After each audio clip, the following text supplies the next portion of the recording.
So yin.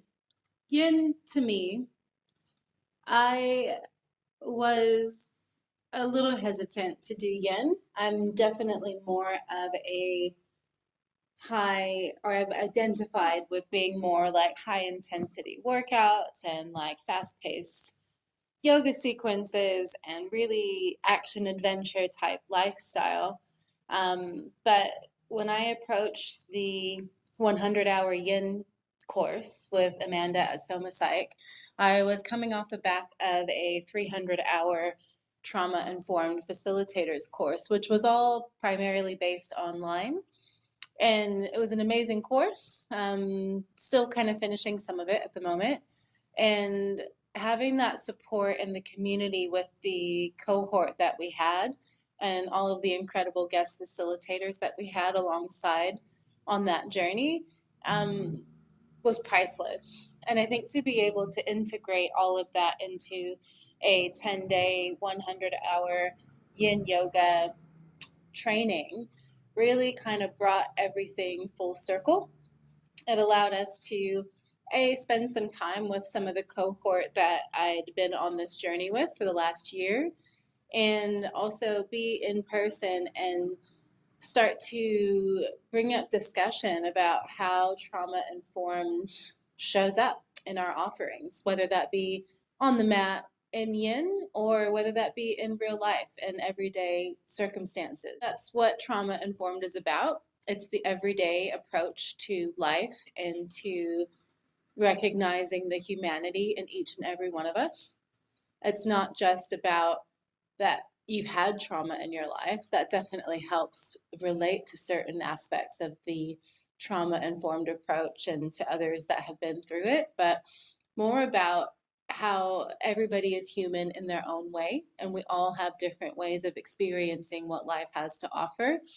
And there are different perspectives for every experience. So I think to be in a space where we are offering guidance and support and personal development and expression through authenticity and vulnerability, we as facilitators really need to be responsible in knowing that we have the capacity to hold space for the people that we are working with.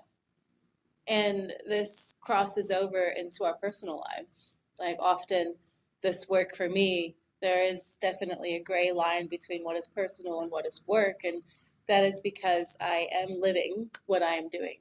I'm learning all about myself and developing my own sense of self discovery and awareness and progressing on my own healing journey.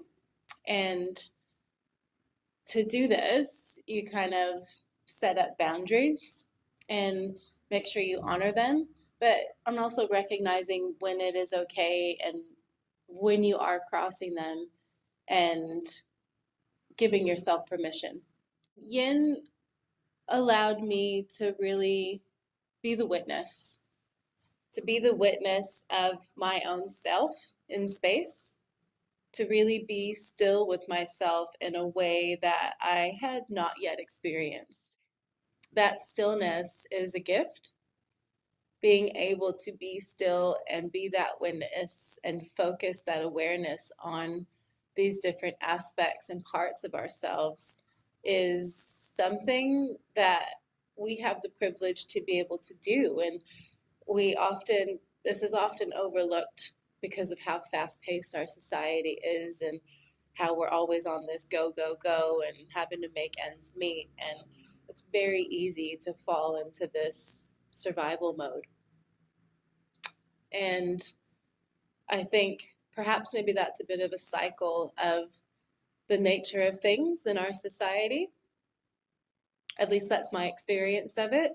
I have times where everything's within that equilibrium state and I can work with it, and then life sort of catches up to you and surprises you, and you're like, hold up, I haven't been doing those practices, I haven't been tuning in, and you kind of have to realign the mind, body, and spirit. And I think this whole course not only helped me recognize